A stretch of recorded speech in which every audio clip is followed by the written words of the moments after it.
Kasus TB ini semakin lama masih tetap semakin ada nih di dunia. Nah, ini merupakan suatu kedaruratan global sebenarnya yang sudah perlu kita tangani bersama. Dari data WHO itu saat ini sekitar 10,6 juta kasus TBC, di mana 6,4 juta itu kasusnya sudah dilakukan pengobatan dan juga sudah dilaporkan. Tapi yang 4,2 juta ini belum dilaporkan loh ternyata. Di Jawa Timur masih memang tinggi ya kasus TBC-nya. Cuman secara global di Pulau Jawa ini ya memang kasusnya banyak ya.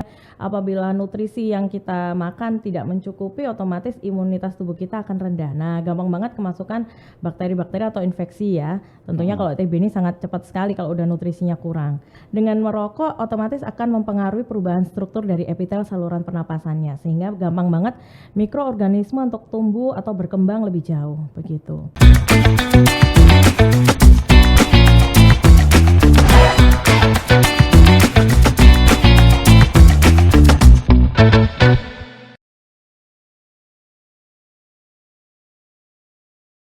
Halo Tribuner dan pembaca harian Surya semuanya.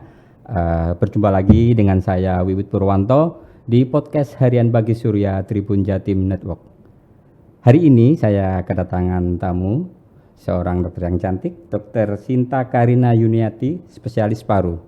Setiap harinya Dr. Sinta ini ada di Rumah Sakit Siti Hajar dan beberapa rumah sakit lainnya di Sidoarjo. Selamat Dok, selamat datang di kantor harian Bagi Surya. Ya, selamat siang Mas Wiwit. Nah, bicara tentang penyakit paru ini memang tidak lepas dari lingkungan dan kondisi apa ya istilahnya ya, kebersihan. Kemudian mungkin saat ini adalah pancaroba di mana saya tadi melihat prediksi dari BMKG itu ada musim kemarau yang datangnya lebih cepat. Mungkin ini juga ada bagian dari yang siang hari ini kita bahas tentang tuberkulosis. Jadi di siang hari ini bertepatan nantinya dengan Hari Tuberkulosis Sedunia yang diperingati setiap tanggal 24 Maret. Nah, sebagai orang awam saya tentunya belum tahu apa sih itu tuberkulosis atau TBC, apa sih yang menyebabkan orang menderita TBC dan apa saja yang bisa diantisipasi tentang TBC ini. Dr. Sinta bersama saya hari ini akan menjelaskan secara detail apa itu tuberkulosis dan langkah-langkah apa bila kita kena tuberkulosis. Begitu ya Dok ya? Iya, betul sekali. Saya manggilnya Mas Wiwit aja ya, Dok. biar lebih akrab nih kita. Jadi ya memang kebetulan memang nanti tanggal 24 Maret ini merupakan World TB ya, merupakan hari peringatan TB sedunia. Karena memang sejarahnya memang TB ini sudah ada sejak dulu. Sejak pertama kali ditemukan kuman TB oleh Dr. Robert Koch tahun 1882, di mana kasus TB ini semakin lama masih tetap semakin ada nih di dunia. Nah, ini merupakan suatu kedaruratan global sebenarnya yang sudah perlu kita tangani bersama. Menjadi PR atau tugas kita bersama ya, karena memang TBC ini sangat menular Mas Wiwit, begitu. Itu penyakit TBC itu ya, saya juga sempat membaca itu mulai tahun 18 sekian gitu ya Dok ya. Sudah beribu-ribu tahun yang lalu ya. Apakah penyakit ini bermutasi seperti halnya kemarin ya pandemi COVID, ada Omikron, ada Delta. Apakah TBC ini juga demikian Dok? Semakin lama dia semakin kuat atau semakin tangguh ini penyakitnya Dok? Ya, jadi asal mulanya memang Mycobacterium tuberculosis. Dia merupakan suatu mikroorganisme di mana dia sangat mudah sekali untuk menular. Nah, untuk mengetahui apakah dia mengalami suatu mutasi atau tidak, ya memang ini berbagai fenomena yang bisa terjadi. Bisa dari kumannya sendiri yang semakin kuat, kemudian juga bagaimana seseorang itu pada saat terkena TB itu pengobatannya rutin atau putus berobat atau benar-benar dia sudah sembuh total. Jadi ya semakin hari harus kita ketahui bahwa mutasi dari kuman TB itu pasti ada karena hampir secara global ya, dari data WHO itu saat ini sekitar 10,6 juta kasus TBC, di mana 6,4 juta itu kasusnya sudah dilakukan pengobatan dan juga sudah dilaporkan. Tapi yang 4,2 juta ini belum dilaporkan loh ternyata. Nah, yang kasus-kasus yang belum dilaporkan ini tidak menutup kemungkinan TBC-nya ini juga bisa mungkin bermutasi ya menjadi resisten obat nantinya ke depannya. Makanya kita harus berperang bersama untuk melawan atau mencegah terjadinya TBC yang semakin resisten obat. Berarti posisinya kuman sendiri ini makin tangguh ya dok ya? Bisa Makin tangguh jadi, gitu ya? bisa jadi. Kalau boleh tahu Indonesia ini apa di peringkat keberapa kalau? Nah ini Indonesia yang harus Tribuners ya, saya sapa Tribuners dulu. Yang harus Tribuners tahu bahwa Indonesia saat ini menduduki peringkat kedua di seluruh dunia. Nah, juara pertamanya ini India masih ini Mas Wiwit. Nah, jangan sampai Indonesia. Nah, jangan sampai Indonesia menduduki peringkat pertama.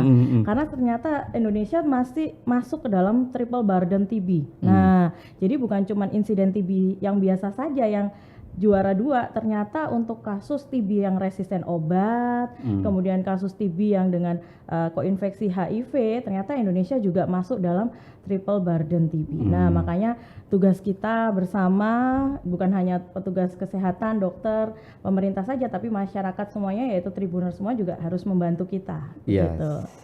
Nah, kalau bicara tentang TBC itu saya sih orang awam tuh melihatnya sebagai paru-paru itu biasanya ada batuk, ada riak-riak gitu. Apakah seperti apa sih dok? Ciri-ciri dari TBC ya? Ciri-ciri dari TBC ini, terus apakah juga batuk ini dikategorikan sebagai gejala awal dok untuk TBC? Baik, sebenarnya untuk TBC ini ada ciri khasnya Mas Wiwit. Jadi kita harus menanyakan dulu kepada seseorang yang memang menderita batuk, dok saya batuk nih, nah kita tanyakan dulu nih onsetnya, karena sebenarnya onset dari TBC sendiri itu ada khasnya, biasanya dia batuknya berdahak lebih dari 2 minggu, kemudian juga disertai gejala respirasi yang lain seperti kalau sudah batuk darah, itu biasanya sudah lesinya sudah besar ya, atau sudah sudah luas lesinya. Apalagi kalau sudah ada komplikasi seperti sesak napas, kemudian juga ada komplikasi yang lainnya, misalnya ditambah dengan gejala sistemik seperti berat badannya turun tanpa hal atau suatu penyebab lainnya, kemudian badan ini jadi kayak greges-greges, demam. Nah, demamnya ini yang khas biasanya pada pasien TBC itu dia nggak terlalu tinggi. Nah, biasanya 38 derajat Celcius saja untuk temnya. Kayak suhunya cuma istilahnya sumber-sumber ya. Kalau yang benar-benar yang ada infeksi overlapping mungkin bisa tambah tinggi. Tetapi kalau yang untuk TB biasanya dia demamnya hanya sumber-sumber saja. Juga biasanya disertai adanya keringat waktu malam hari ya, lebih sering berkeringat begitu. Jadi, sampai berat badan turun juga, akhirnya malas makan begitu Mas Wiwit. Jadi batuk ini belum tentu orang itu menderita TBC ya, tapi ada beberapa penyerta yang lainnya ya. Betul. Apa sih yang paling dominan dari batuk itu, apa disertai flu? Tadi selain keringat dingin ya, tadi ya ada keringat malam. Keringat di malam hari begitu. Itu apa, menggigil gitu dok? Ya kayak lebih berkeringat padahal udara atau suhunya kan di sekitarnya dingin nih, tapi pasien tersebut kok ngerasa kayak masih demam begitu. Itu memang seperti itu ciri khas dari kuman TBC-nya. Begitu, karena selain yang paling sering adalah yang trias TB biasanya. Ada ininya ya, ada levelnya ya? Ya, jadi gejalanya tuh yang paling sering kita sebut atau istilahnya tuh trias TB. Jadi batuk berdahak lebih dari 2 minggu, kemudian juga penurunan berat badan dan juga keringat malam, begitu. Tapi nanti kalau misalnya sudah 2 minggu ya dok ya? Ya 2 minggu, biasanya 2 minggu. Berarti kalau sebelum 2 minggu kita sudah ke dokter itu bisa sembuh gitu? Kalau sebelum 2 minggu biasanya kita harus tanyakan gejala-gejala yang lain. Biasanya dokter kan juga akan memberikan terapi. Siap. Biasanya kalau sudah diberikan terapi beberapa tapi ternyata belum membaik, ya kita harus memikirkan ke arah sana. Karena sudah masuk onset yang kronik gitu. Karena TBC ini merupakan suatu penyakit yang kronik, infeksi yang kronik. Nah ini Tribuner yang perlu diperhatikan bila batuk sampai 2 minggu, kemudian pada malam hari menggigil gitu ya. Ini perlu diperiksakan, barangkali ada kuman-kuman TBC yang sudah bersemayam di dalam tubuh kayaknya dok. Iya, dok, kemudian sekali. Apa sih dok yang menyebabkan TB ini dok? Apa sih penyebabnya selain tadi kuman, kemudian tadi saya ngomong lingkungan, itu apa benar juga dok? Iya, jadi banyak sekali ya Mas Widya dan Tribuners yang harus kita ketahui bahwa memang banyak sekali faktor-faktor yang menyebabkan atau mendukung kuman TB ini semakin banyak di Indonesia terutama ya. Yang pertama kalau di Indonesia itu adalah suatu kepadatan penduduknya. Padat sekali nih kita nih sekarang. Nah, siap. Kalau padat penduduk berarti di mana dok? Kalau di Jawa Timur di mana dok? Ada dokter punya ini nggak? Kalau data-data kita sementara memang yang di Jawa Timur masih memang tinggi ya kasus TBC-nya. Cuman secara global di Pulau Jawa ini ya memang kasusnya banyak ya. Jadi memang padatnya penduduk itu menyebabkan kuman itu semakin akan cepat gampang menularnya atau menyebarnya. Itu yang pertama. Kemudian juga lifestyle Mas Wiwit. Nah, Gaya hidup. gaya hidup. Sekarang banyak sekali orang-orang yang ya merokok ya. Dulu mungkin dominan laki-laki nih yang merokok, cuman sekarang kan sudah banyak wanita yang juga merokok ya. Jadi ya Merokok di ruang tertutup mungkin ya. kemudian juga pengaruh lingkungan ya, juga tentunya dengan lingkungan yang dia lembab, kemudian rumahnya ventilasinya kurang, AC terus ya, mungkin di studio kayak studio kita sekarang ini. Nah, ini juga harus perlu waspada. Harus diusahakan setidaknya ada suatu ventilasi yang memang aktif agar kuman TB itu tidak gampang tumbuh atau menetap di lingkungan tersebut. Jadi lingkungan ini yang bisa saya garis bawahi adalah lingkungan yang lembab ya. Betul, lingkungan yang lembab, kurang pencahayaan kurang ya. sirkulasi cahaya Sirkulasi sinar juga matahari ya. nggak bisa masuk. Kemudian kalau tadi melihat ya bisa menyerang dari orang yang merokok, kemudian ada pria, ada wanita. Ini kira-kira berapa dok? Ada data nggak dok? Berapa persen ini bisa menyerang ke wanita atau ke pria? Kemudian usia berapa sih yang rentan sekali kena TB ini dok? Jadi semua usia, baik dia usia yang anak-anak, Balita gitu? dewasa, balita, juga orang tua ya? juga bisa. Menurut situasi global dari data WHO saat ini, datanya itu sekitar 10,6 juta tadi yang saya bilang, di mana 6 jutanya merupakan penderita laki-laki dewasa. Laki-laki dewasa. Laki-laki dewasa. Berarti kalau Paling banyak dewasa itu laki-laki usia dewasa. udah Ya mungkin 20 tahun ke atas ya. 20 tahun ke atas ya. Kemudian yang kedua adalah wanita dewasa, sekitar 3,4 juta. Sisanya 1,2 juta itu adalah anak-anak. Begitu. Apa juga ini dok, ada ini ya, penyakit ini bisa melalui keturunan, genetika lah istilahnya gitu. Banyak sekali ya Mas Wiwit ya, pasien-pasien tuh bilang ini genetik. Nah itu mitos ya untuk Tribuners ya. Nah jadi artinya nggak benar ini ya? Iya nggak benar, karena orang bilang ini satu keluarga kena TBC semua. Lah ternyata itu mitos, salah.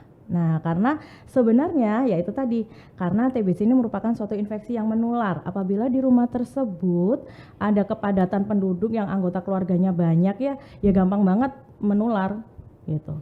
Kita berbicara itu aja keluar sekitar 1 sampai 200 basili bakterinya ya. Apalagi kalau batuk udah sampai 5.000 bakteri yang keluar, apalagi kalau bersin. Nah, jadi genetik pasti gampang. Ya. Jadi genetik itu enggak ya? Tidak, tapi memang tidak. menularnya cepat ya. Mitos itu. Iya, menular.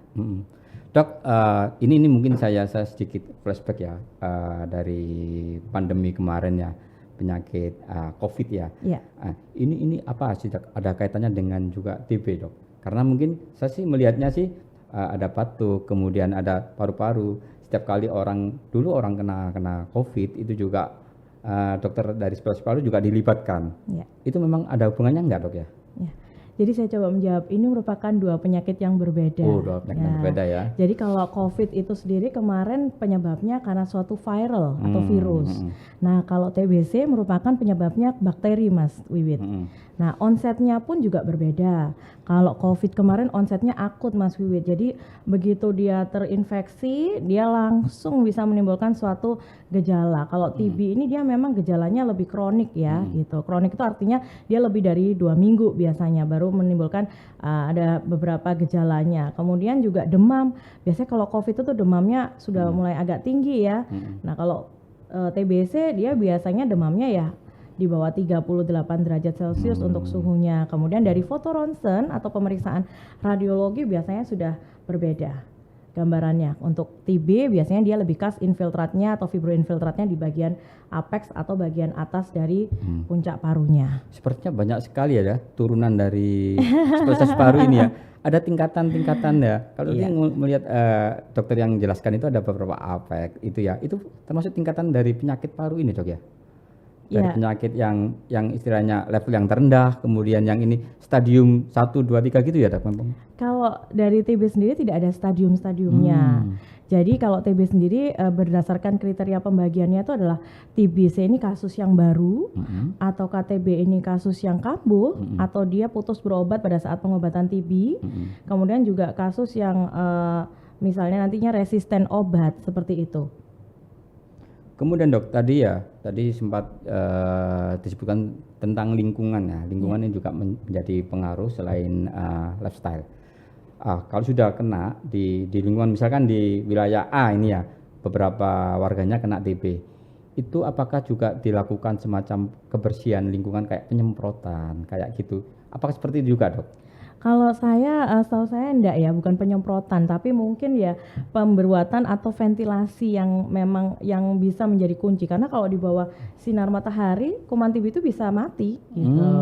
Jadi dia nggak bisa hidup bila dia terkena sinar UV langsung. Berarti yang apa yang dimaksud dengan lingkungan ini lingkungan secara personal gitu ya. Betul. Jadi tempat tinggal itu kalau bisa dia punya suatu rumah itu yang punya yang ventilasi ya yang baik. Apabila memang ada AC, mungkin bisa dipasang exhaust seperti itu. Atau ada jendela yang bisa bertukar ini ya. Betul, untuk pertukaran udaranya, ventilasinya biar aktif lah ya, biar gak ngendon, istilahnya apa bahasa Jawanya kita. Bersemayam. Bersemayam lama di dalam tempat tersebut. Baik, itu ya, lingkungan di mana ini sangat berpengaruh dan lifestyle. Kemudian ini juga menjadi salah satu pola dari kuman ini bisa berkembang biak ya dok ya. Jika demikian, apa dok pencegahan yang bisa dilakukan secara responsif atau secara revolusi, secara pelan-pelan itu seperti apa dok? Jadi memang untuk mencegah TB sendiri tentunya adalah pola gaya hidup sehat. Dengan tetap menerapkan kita olahraga teratur. Tadi yang disebutkan juga tentang berjemur di betul. Saya ulang tadi olahraga teratur, kemudian juga makan makanan yang bergizi Mas Wi tentunya. Apabila nutrisi yang kita makan tidak mencukupi, otomatis imunitas tubuh kita akan rendah. Nah, gampang banget kemasukan bakteri-bakteri atau infeksi ya. Tentunya kalau TB ini sangat cepat sekali kalau udah nutrisinya kurang. Kemudian kurangi merokok nih Mas Wiwit. Nah, perokok aktif apa perokok pasif ini? Baik perokok aktif maupun perokok pasif nih. Nah, karena dengan merokok otomatis akan mempengaruhi perubahan struktur dari epitel saluran pernapasannya, sehingga gampang banget mikroorganisme untuk tumbuh atau berkembang lebih jauh begitu. Berarti perokok ini lebih potensi bila memang mengabaikan dari yang kita sebutkan tadi tentang kebersihan, tentang pola hidup. TB ini gampang masuk gitu ya. Betul banget. Kemudian selanjutnya adalah kalau bisa cukup untuk ventilasi di rumahnya tadi, sehingga sinar udara bisa masuk, sinar matahari bisa masuk gitu ya. Jadi ya satu lagi nih Mas Wiwit, rajin cuci tangan tentunya. Karena dengan cuci tangan selama minimal 20 detik di bawah air yang mengalir dengan menggunakan sabun, kita bisa menuntas atau memutus rantai penularan baik virus maupun bakteri. Begitu. Kalau yang nutrisi itu apa aja dok, kira-kira dok?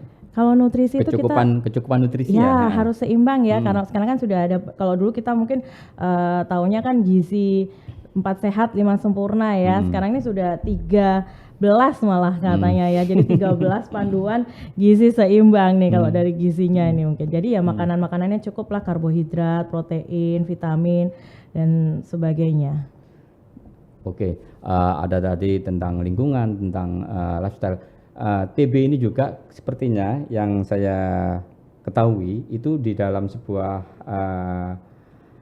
menjelang pernikahan atau akad itu biasanya memang ditanyakan ya, ada antisipasi untuk TB juga ya dok ya? Oke, kalau sebelum menikah sih sebenarnya jarang ya, cuman istilahnya kita hanya menanyakan apakah pasangan kita memiliki suatu sumber penularan begitu.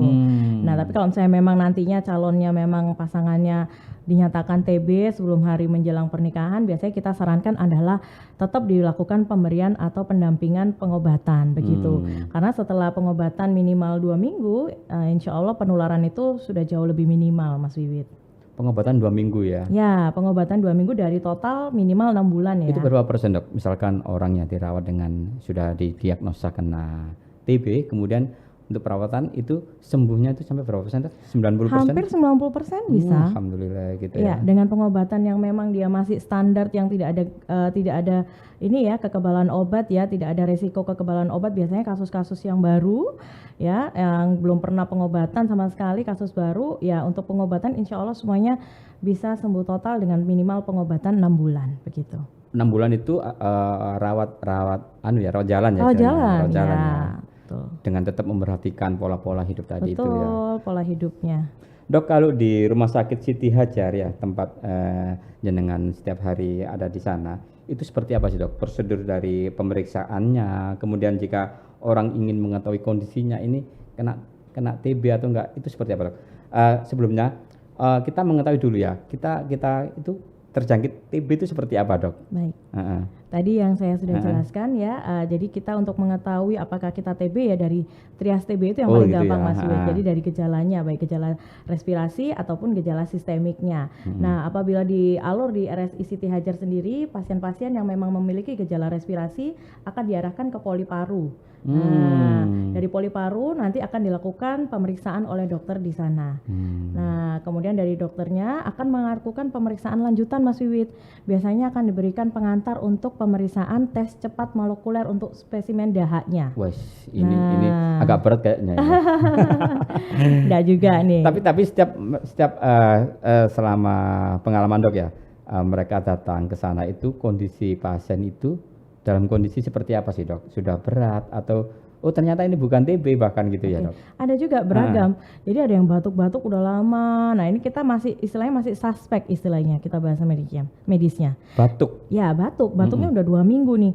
Nah ini suspek TB-nya harus tetap kita periksakan untuk screeningnya ya.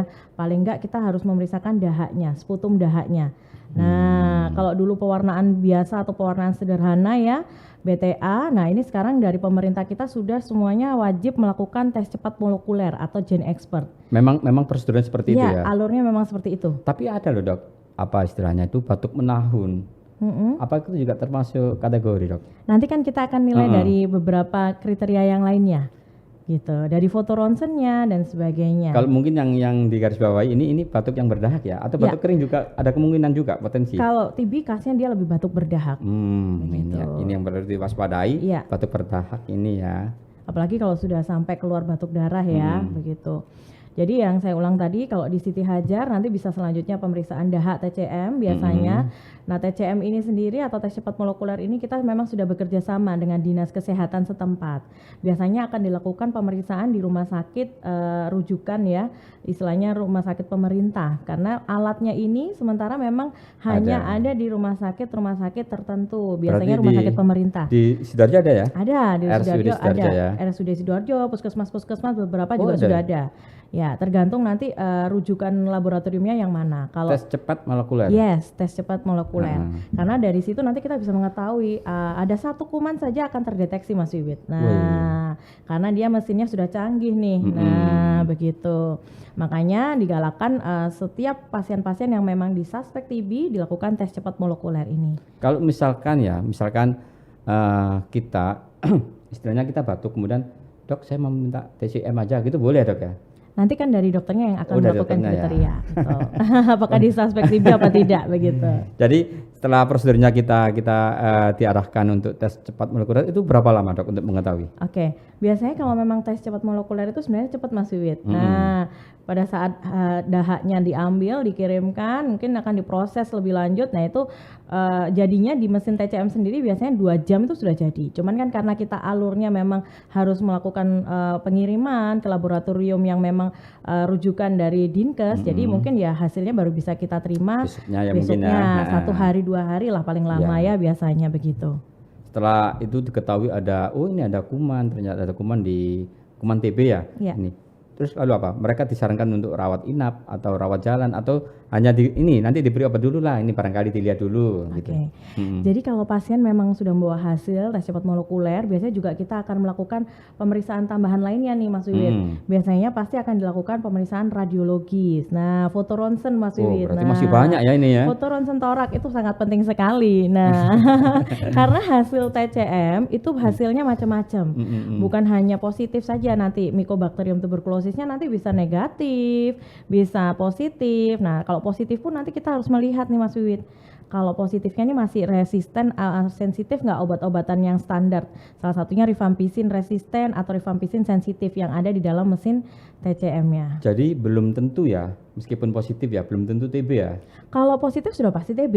Oh, tapi yang resisten tadi itu? Kalau yang resisten dia TB-nya kebal obat. Oh. Nah, jauh lagi tuh nanti tahapannya. Ini dokter harus apa istilahnya cari ini solusi lain ya, pengobatan lainnya gitu ya, betul, obat lain ya. Betul. Jadi tetap obat TB tetapi bukan yang standar begitu. Jadi ada obat-obat TB yang memang khusus untuk resisten obat.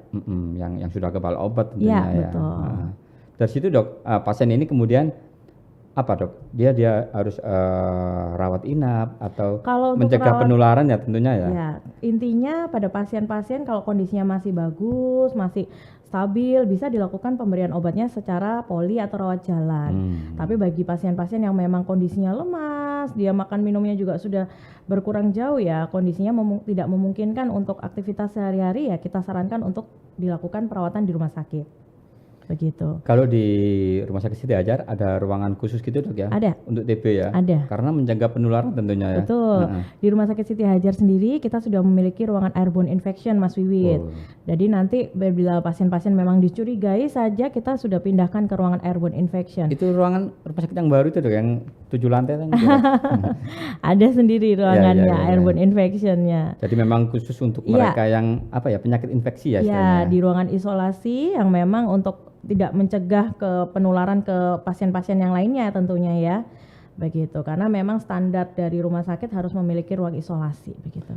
Tapi ya dok ya, misalkan ya kita sudah mengantisipasi ya, seperti dokter ya setiap hari ketemu mereka yang pasien TB, itu apa sih dok? Supaya kita tidak katut ketularan gitu dok. Ya.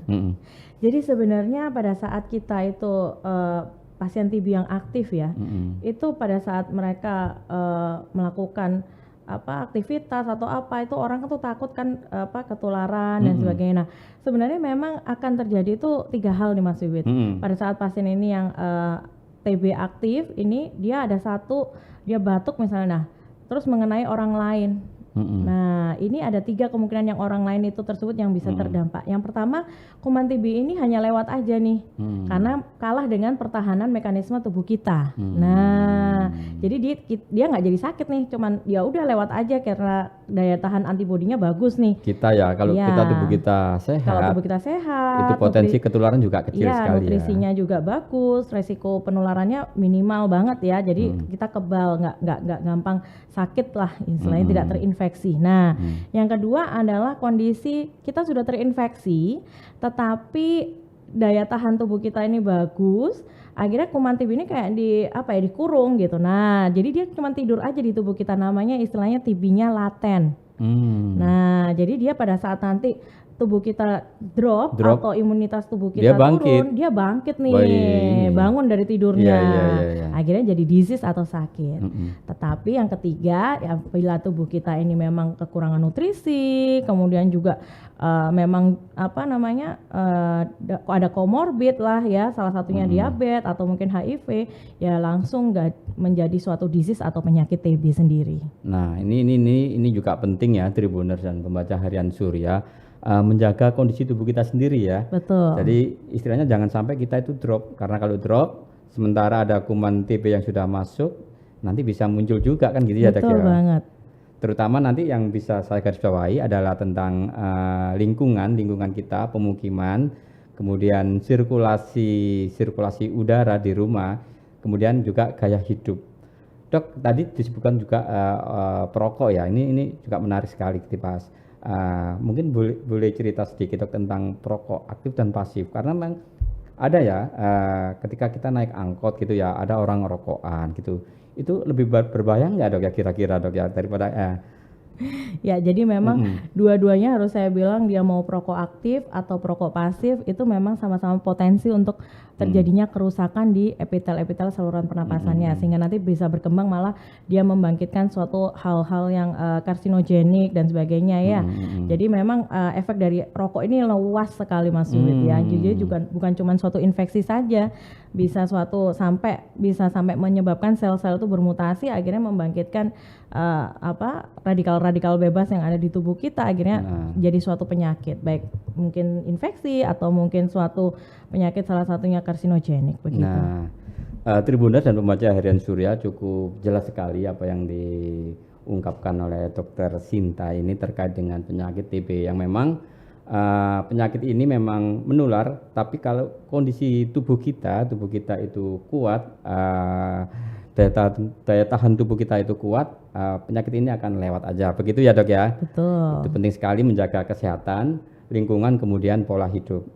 Demikian Tribuner dan pembaca harian Surya podcast bersama Dr. Sinta Karina Yuniati tentang penyakit TB. Kita akan jumpa lagi nanti di podcast berikutnya. Terima kasih. Terima kasih.